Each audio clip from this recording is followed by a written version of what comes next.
অন্নপূর্ণা যোজনা প্রকল্পে টাকা যারা এখনো পাননি, যারা স্ট্যাটাস চেক করে দেখছেন কারোর আন্ডার প্রসেস, কারোর আবেদন রিজেক্টেড, কারো ফার্দার ভেরিফিকেশন বা আরও যে সমস্ত কারণ আছে, তাদের জন্য আজকের এই ভিডিওটা। আপনারা হয়তো অনেক রকম ভিডিও দেখেছেন, অনেক জায়গায় বলা হয়েছে আবেদন জমা করতে। আমিও কিন্তু আবেদনই করতে বলবো, কিন্তু আমার মনে হয় অন্যদের আবেদনের থেকে আমার আবেদনটা একটু হলেও অন্যরকম হতে পারে। কারণ আমি আপনাদের দেখিয়ে দেবো যে আপনারা আমি যেভাবে দেখাবো সেইভাবে যদি আবেদনটা করেন তাহলে পরে কিন্তু আপনারা অন্নপূর্ণা যোজনার এনকোয়ারি নিজেরাই করে যেতে পারবেন। কারণ এই ফরম্যাটেই এনকোয়ারি করবে গ্রাম পঞ্চায়েতের অফিসিয়ালস বা ব্লক স্টাফরা। তো সেই এনকোয়ারিটা আপনার এনকোয়ারি যদি আপনি নিজেই করে দেন তাহলে কিন্তু অনেকটা বেটার হয়। তো সেই ফরম্যাটটা বা সেই আবেদনপত্রটা আমি তৈরি করেছি শুধুমাত্র আপনাদের জন্য। আপনারা যারা অনলাইনে ক্লেম বা অবজেকশন করছেন তারাও কিন্তু এই আবেদনপত্রটিকে আপলোড করতে পারবেন। আমরা দেখছি অনেকে ক্লেম করছেন বা অবজেকশন করছেন, কোনো ডকুমেন্টস আপলোড করছেন না, বা কেউ শুধুমাত্র আধার কার্ড আপলোড করে দিচ্ছেন। এমন করলে কিন্তু হবে না। আপনাকে জানাতে হবে বা আপনাকে বোঝাতে হবে যে এক্সক্লুশন ক্রাইটেরিয়াগুলো রয়েছে, যে 9টা ক্রাইটেরিয়া রয়েছে, যার মধ্যে আপনি একটাতেও পড়লে অন্নপূর্ণার আবেদন পাবেন না, তার মধ্যে কোনোটাতেই আপনি পড়ছেন না। তো সেই রকমই একটি আবেদনপত্র বানিয়েছি আপনাদের জন্য। চলুন আমি দেখিয়ে দিচ্ছি। আবেদনপত্রটি আপনারা আমার স্ক্রিনে দেখতে পাচ্ছেন। প্রথমে আছে প্রতি মাননীয় সমষ্টি উন্নয়ন আধিকারিক বিডিও, তারপরে যার যে ব্লক সেই ব্লকের নাম লিখবেন, জেলা যার যে জেলা সেটা লিখবেন। বিষয় আছে কি অন্নপূর্ণা প্রকল্পের সুবিধা বা ভাতা প্রাপ্তি সংক্রান্ত আবেদন। মহাশয় বা মহাশয়া, সবিনয় নিবেদন এই যে আমি এখানে আপনার নাম, পিতা বা স্বামী আপনার বাবা বা স্বামীর নাম, গ্রাম আপনার ঠিকানা, পোস্ট অফিস, থানা, ব্লক, জেলা যে জেলার বাসিন্দা লিখবেন। আমি অন্নপূর্ণা যোজনার একজন আবেদনকারী, কিন্তু আমার আবেদন বা যোগ্যতা যাচাই এবং প্রকল্পের সুবিধা প্রাপ্তির বিষয়ে কিছু সমস্যা বা অসুবিধা রয়েছে। অন্নপূর্ণা যোজনার পোর্টালের স্ট্যাটাস অনুসারে আমার আবেদনের বর্তমান স্ট্যাটাস ড্যাশ দেওয়া আছে। এখানে আপনারা লিখবেন কারোর যদি আন্ডার প্রসেস থাকে, কারোর যদি রিজেক্টেড হয়ে থাকে, কারোর দেখাচ্ছে রিজেক্টেডের 3টে রুম আছে সেই কারণে রিজেক্টেড, কারো রিজেক্টেড গভর্নমেন্ট এমপ্লয়ি সেই কারণে রিজেক্টেড। আমাকে অনেকে কমেন্ট করেছেন যে দাদা আমরা সিভিক পুলিশ খুবই কম বেতন পাই, অনেকে বলছেন দাদা আমরা ক্যাজুয়াল কর্মচারী সেই কারণেই আমাদের নাম কেটে দিয়েছে। তো যার যে কারণটা হোক, কেউ ট্যাক্স পে করেন না কিন্তু ভুলবশত ট্যাক্স পে করে দিয়েছেন, ইয়েস হয়ে গেছে, সেটা লিখবেন। বা অনেকের দেখবেন আবেদন করার সময় ফিমেলের জায়গায় মেল করে দিয়েছিল, যেই কারণে নট অ্যাপ্লাইড ফর অন্নপূর্ণা যোজনা হয়ে গেছে, সেই কারণটাই লিখবেন। যার যে কারণ আছে সেই কারণটা কিন্তু এখানটায় লিখবেন।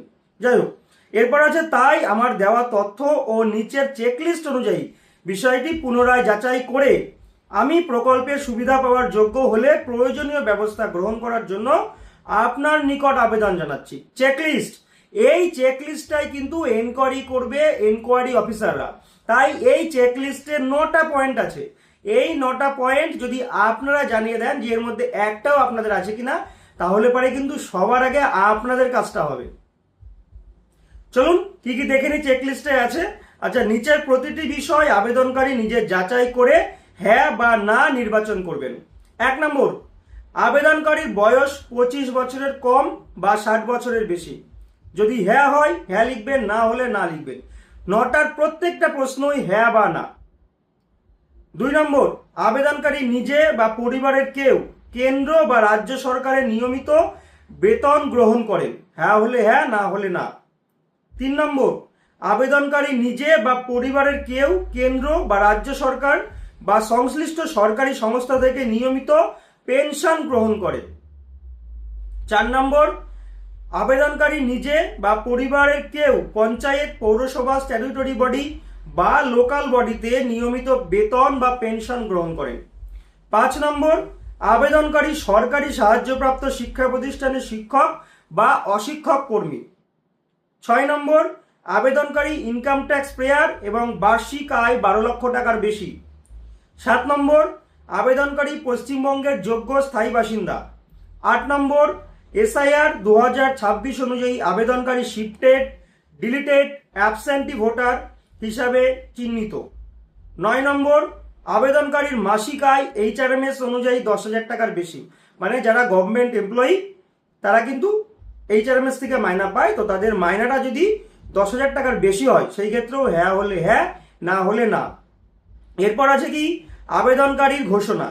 আমি ঘোষণা করছি যে উপরে প্রদত্ত সমস্ত তথ্য আমার জ্ঞান ও বিশ্বাস অনুযায়ী সঠিক ও সত্য।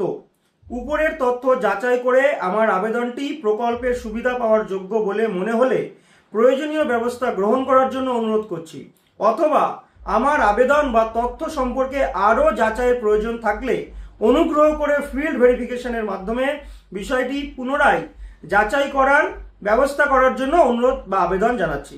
বিনীত লিখে আপনার সই।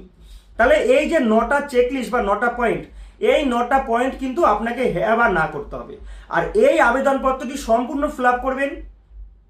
সম্পূর্ণ ফিল আপ করার পর এটিকেই আপনারা যারা অনলাইনে ক্লেম বা অবজেকশন করছেন তারা অনলাইনে আপলোড করবেন। আর যারা অনলাইন করতে পারবেন না তারা অফলাইনে এই আবেদনপত্রটি ফিল আপ করবেন। এর সাথে আপনার আধার কার্ড, আপনার অনলাইনে যে স্ট্যাটাস আপনারা চেক করে দেখছেন তার print out copy, voter card, যদি পারেন ভোটার লিস্টে নাম আছে ভোটার লিস্ট, এগুলো সব জমা দেবেন। আপনি অফলাইনে করলেও হবে, আপনি অনলাইনে করলেও হবে। আর ভিডিওটা অনেক অনেক শেয়ার করবেন আর একটা লাইক করবেন, কারণ ভিডিও অফিসে ডিপার্টমেন্ট কিন্তু আমার একটা, আর আপনাদের জন্য আমি সমস্ত ডিপার্টমেন্ট ঘুরে ঘুরে এরকম আপডেট মানে গরম গরম খবর নিয়ে আসি। তাই যত লাইক করবেন তত ভিডিও পাবেন, তত আপডেটেড নিউজ পাবেন।